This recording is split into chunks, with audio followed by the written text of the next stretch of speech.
പ്രവാസി ചാനൽ eMalayali.comന്റെ ഏറ്റവും പുതിയ വാർത്താധിഷ്ഠിത പരിപാടി അറൌണ്ട് ദി വേൾഡിലേക്ക് പ്രവാസി ചാനൽ eMalayaliയുടെ ലോകമെമ്പാടുമുള്ള പ്രേക്ഷകർക്ക് സ്വാഗതം. ഞാൻ ഗായത്രി പ്രദീപ്. നോക്കാം ഈ ആഴ്ചയിലെ പ്രധാന വാർത്തകൾ. ടെന്നസിയിലെ സ്ഫോടക വസ്തു പ്ലാന്റ് സ്ഫോടനത്തിൽ തകർന്നു. 19 പേരെ കാണാനില്ല. ലഹരി മരുന്നിന്റെ പേരിലുള്ള പെർഫ്യൂം കൈവശം വെച്ച ഇന്ത്യൻ യുവാവ് വിസ പ്രശ്നത്തിൽ നാടുകടത്തൽ നേരിടുന്നു. നൊബേൽ സമ്മാനം നേടിയ കോറിന മച്ചാഡോ അത് ട്രംപിനും വെനസ്വേലൻ ജനതയ്ക്കും സമർപ്പിച്ചു. സുരക്ഷാ പ്രശ്നങ്ങൾ. എല്ലാ എയർ ഇന്ത്യ ബോയിംഗ് 787 വിമാനങ്ങളും സർവീസ് നിർത്തിവെക്കണമെന്ന പൈലറ്റുമാരുടെ സംഘടന. ട്വിറ്റർ മുൻ എക്സിക്യൂട്ടീവുകളുമായുള്ള കേസ് തീർക്കാൻ എലോൺ മസ്ക് ഒത്തുതീർപ്പിലെത്തി. നോക്കാം വാർത്തകൾ വിശദമായി. എലോൺ മസ്കിന്റെ ട്വിറ്റർ ഏറ്റെടുക്കുമ്പോൾ അവിടെ നിന്ന് പുറത്താക്കിയ മുൻ എക്സിക്യൂട്ടീവുകൾ പരാഗ് അഗർവാൾ, വിജയ് ഗണ്ഡെ എന്നിവരുടെ $128 ബില്യൺ മസ്ക് പിടിച്ചുവെച്ചു എന്ന കേസ് തീർക്കാൻ അദ്ദേഹം അവരുമായി ഒത്തുതീർപ്പിലെത്തി. വ്യവസ്ഥകൾ പുറത്തുവിട്ടിട്ടില്ല. പിരിയൽ പണവും സ്റ്റോക്കുകളും പിടിച്ചുവെച്ച് മസ്ക് പകവീട്ടിയെന്ന് അവർ ആരോപിച്ചിരുന്നു. $44 ബില്യൺ ട്വിറ്റർ ഏറ്റെടുക്കാൻ മസ്ക് നിർബന്ധിതനായിരുന്നു. 2022 ട്വിറ്റർ ഏറ്റെടുത്ത മണിക്കൂറുകൾക്കുള്ളിൽ മസ്ക് അവരെ പിരിച്ചുവിട്ടു. കൂട്ടത്തിൽ മുൻ CEO നെഡ് സെഗാൾ, മുൻ ജനറൽ കൗൺസിൽ ഷോൺ എഡ്ജറ്റ് എന്നിവരുമുണ്ടായിരുന്നു.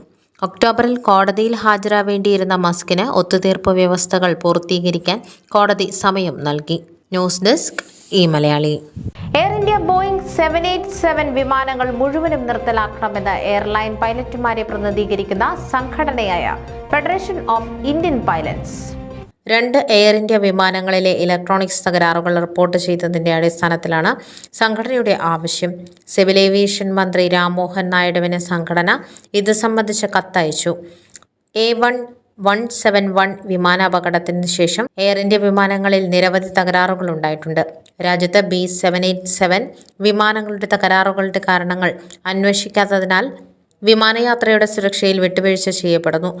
എയർ ഇന്ത്യയുടെ എല്ലാ B787 വിമാനങ്ങളും ഇപ്പോൾ സർവീസ് നിർത്തിവെക്കണമെന്നും ഈ വിമാനങ്ങൾ, പ്രത്യേകിച്ച് ഇലക്ട്രിക്കൽ സംവിധാനങ്ങൾ, സമഗ്രമായി പരിശോധിക്കണമെന്നും ഞങ്ങൾ മന്ത്രിയോട് അഭ്യർത്ഥിക്കുന്നതായി കത്തിൽ പറയുന്നു.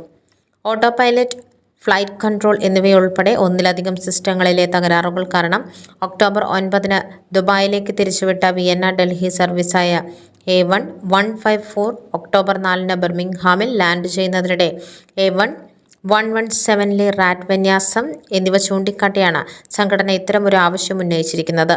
പ്രസ്തുത സംഭവങ്ങൾ എയർ ഇന്ത്യയുടെ മോശം സേവനക്ഷമതയുടെ സൂചകങ്ങളാണെന്ന് പൈലറ്റുമാർ പറയുന്നു. News desk eMalayali.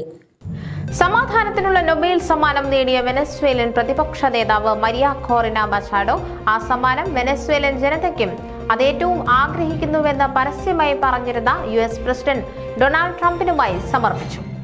കമ്മ്യൂണിസ്റ്റ് സമഗ്രാധിപത്യം നിലനിൽക്കുന്ന തന്റെ രാജ്യത്ത് ജനാധിപത്യ പോരാട്ടത്തിൽ ട്രംപ് നൽകുന്ന നിർണായക പിന്തുണ മാനിച്ചാണ് അദ്ദേഹത്തിനുള്ള സമർപ്പണമെന്ന് മച്ചാഡോ പറഞ്ഞു.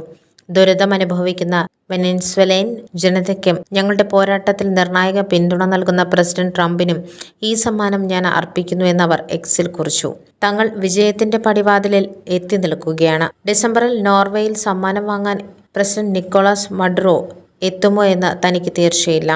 ട്രംപിന് നിരാശ നൽകിയ പ്രഖ്യാപനത്തെ വൈറ്റ് ഹൗസ് വിമർശിച്ചിരുന്നു. ട്രംപിന്റെ സമാധാന ശ്രമങ്ങൾ അവഗണിച്ച നൊബേൽ കമ്മിറ്റി സമാധാനത്തേക്കാൾ മുൻഗണന നൽകിയത് രാഷ്ട്രീയത്തിനാണെന്ന് വൈറ്റ് ഹൗസ് വക്താവ് സ്റ്റീവൻ ചുങ് ആരോപിച്ചു.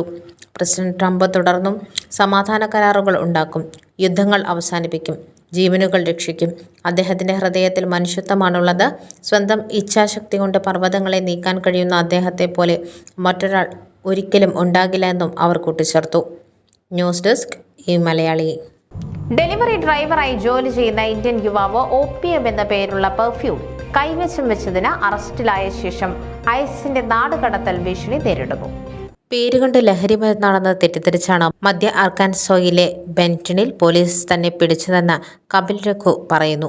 ആ കേസിൽ വിടുതൽ ലഭിച്ചെങ്കിലും വിസ കാലാവധി കഴിഞ്ഞതിനാൽ നാടുകടത്താനാണ് ഐസ് നീക്കം. US നിയമാനുസൃതം ജോലി ചെയ്യുന്നതിന് വിലക്ക് വന്നു കഴിഞ്ഞു. ഐസ് വിവേചനം ഉപയോഗിച്ച് കേസ് തള്ളണമെന്ന് US പൗരത്വമുള്ള യുവതിയെ വിവാഹം കഴിച്ച രഘു അപേക്ഷിക്കുന്നു. മെയിൽ രഘു ഓടിക്കുന്ന കാറിന്റെ നമ്പർ പ്ലേറ്റ് വ്യക്തമല്ല എന്ന പേരിൽ വാഹനം തടഞ്ഞ പോലീസ് അദ്ദേഹത്തിന്റെ വിസ കാലാവധി കഴിഞ്ഞതായി കണ്ടിരുന്നു. അഭിഭാഷകൻ കൃത്യമായി അപേക്ഷ സമർപ്പിക്കാത്തതുകൊണ്ടാണ് അത് സംഭവിച്ചതെന്ന് രഘു പറയുന്നു. പെർഫ്യൂം കുപ്പി കണ്ടെടുത്തത് കാർ പരിശോധിച്ച പോലീസായിരുന്നു. അത് ലഹരിയല്ലെന്നും പെർഫ്യൂമാണെന്നും 9 തവണ ഉച്ചത്തിൽ വിളിച്ചു പറഞ്ഞിട്ടും അവർ തന്നെ വിലങ്ങ് വെച്ച് കൊണ്ടുപോവുകയായിരുന്നുവെന്നും അദ്ദേഹം പറയുന്നു. ലഹരി മരുന്ന് കൈവശം വെച്ചു എന്ന കുറ്റം ചുമത്തി സലീൻ കൗണ്ടി ജയിലിലടച്ചു. ലാബിൽ പരിശോധന കഴിഞ്ഞാണ് അത് പെർഫ്യൂമാണെന്ന് തീർച്ചപ്പെടുത്തിയത്. അപ്പോൾ കുറ്റങ്ങൾ ഒഴിവാക്കി. 1 മാസം ജയിലിൽ വെച്ച ശേഷം പോലീസ് വിട്ടയച്ച രഘുവിന്റെ മേൽ ചുമത്തിയിരുന്ന കുറ്റങ്ങളെല്ലാം തള്ളിയിരുന്നു. എന്നാൽ അദ്ദേഹത്തെ നാടുകടത്താനുള്ള നടപടികൾ ഐസ് തുടരുകയാണ്. പെർഫ്യൂമാണെന്ന് വളരെ എളുപ്പത്തിൽ തിരിച്ചറിയാൻ കഴിയുമെങ്കിലും ഓഫീസർക്ക് രഘുവിനെ അറസ്റ്റ് ചെയ്യണമെന്ന വാശിയായിരുന്നുവെന്ന് സിവിൽ റൈറ്റ്സ് അഭിഭാഷകൻ പറയുന്നു. 2024 മെയ്യിൽ B2 ടൂറിസ്റ്റ് വിസയിലെത്തിയ രഘുവിന്റെ വിസ ആ വർഷം തീർന്നിരുന്നു. ആഷ്ലി മേസ് എന്ന യുവതിയെ ഡേറ്റ് ചെയ്ത രഘു ആ ബന്ധം തുടരാൻ US തന്നെ തങ്ങി. ഏപ്രിലിൽ അവർ വിവാഹിതരായി. ആഷ്ലി US ജനിച്ച പൗരത്വം നേടിയതുകൊണ്ട് രഘു പേടിക്കേണ്ട എന്നാണ് അഭിഭാഷകൻ പറഞ്ഞത്.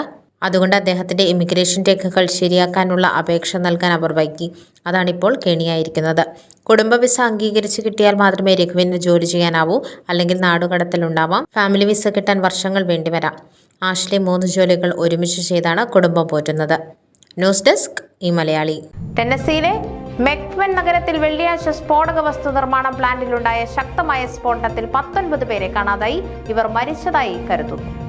മിലിറ്ററിക്കായി സ്ഫോടക വസ്തുക്കളും വെടിക്കോപ്പുകളും നിർമ്മിക്കുന്ന ആക്യുറേറ്റ് എനർജറ്റിക് സിസ്റ്റംസ് എന്ന സ്ഥാപനത്തിലാണ് സ്ഫോടനമുണ്ടായത്. പ്ലാന്റ് പൂർണ്ണമായി തകർന്നെന്നും സംഭവസ്ഥലം താൻ കണ്ടതിൽ ഏറ്റവും ഭീകരമായ ഒന്നാണെന്നും ഹംഫ്രസ് കൗണ്ടി ഷെരീഫ് ക്രിസ് ഡേവിഡ് പറഞ്ഞു. എത്ര പേർ മരിച്ചുവെന്ന് വ്യക്തമാക്കാതെ കാണാതായ 19 പേരെ അദ്ദേഹം ആത്മാക്കളെന്നാണ് വിശേഷിപ്പിച്ചത്.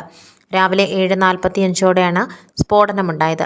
നാഷ്വില്ലിൽ നിന്ന് ഏകദേശം 97 കിലോമീറ്റർ അകലെയുള്ള ഈ 8 കെട്ടിടങ്ങളുള്ള കോമ്പൗണ്ട് പൂർണ്ണമായും തകർന്നു. സ്ഫോടനത്തിന്റെ ശബ്ദവും പ്രകമ്പനവും കിലോമീറ്ററുകൾ അകലെ വരെ ആളുകൾക്ക് അനുഭവപ്പെട്ടു. വീടുകൾ തകർന്നതുപോലെയാണ് തോന്നിയതെന്ന് സമീപവാസികൾ പറയുന്നു. തുടക്കത്തിൽ തുടർച്ചയായ സ്ഫോടനങ്ങൾ കാരണം രക്ഷാപ്രവർത്തകർക്ക് പ്ലാന്റിനുള്ളിൽ പ്രവേശിക്കാൻ കഴിഞ്ഞിരുന്നില്ല. നിലവിൽ സ്ഥിതി നിയന്ത്രണ വിധേയമാണ്. സ്ഫോടനത്തിന്റെ കാരണം കണ്ടെത്താൻ അന്വേഷണം പുരോഗമിക്കുകയാണെന്ന് അധികൃതർ അറിയിച്ചു. മിലിറ്ററിക്കായി C4 ഉൾപ്പെടെയുള്ള സ്ഫോടക വസ്തുക്കളും വെടിക്കോപ്പുകളും നിർമ്മിക്കുന്ന സ്ഥാപനമാണിത്. തൊഴിലാളികളുടെ സുരക്ഷാ നിയമങ്ങൾ ലംഘിച്ചതിന് 2019 സ്ഥാപനത്തിനെതിരെ US തൊഴിൽ വകുപ്പ് പിഴ ചുമത്തിയിരുന്നു. ന്യൂസ് ഡെസ്ക് ഈ മലയാളി. ലോകമെമ്പാടുമുള്ള വാർത്തകളും വിശേഷങ്ങളും പങ്കുവയ്ക്കുന്ന പ്രവാസി ചാനൽ eMalayali.comന്റെ വാർത്താധിഷ്ഠിത പരിപാടി അറൌണ്ട് ദ വേൾഡ് ഇവിടെ പൂർണ്ണമാകുന്നു. നിങ്ങളുടെ വാർത്തകളും വിശേഷങ്ങളും news@pravasichannel.com എന്ന ഇമെയിലിൽ ഞങ്ങളെ അറിയിക്കുക. അറൌണ്ട് ദ വേൾഡിന്റെ മറ്റൊരു എപ്പിസോഡുമായി അടുത്ത ആഴ്ചയിൽ വീണ്ടും കാണാം. നന്ദി, നമസ്കാരം.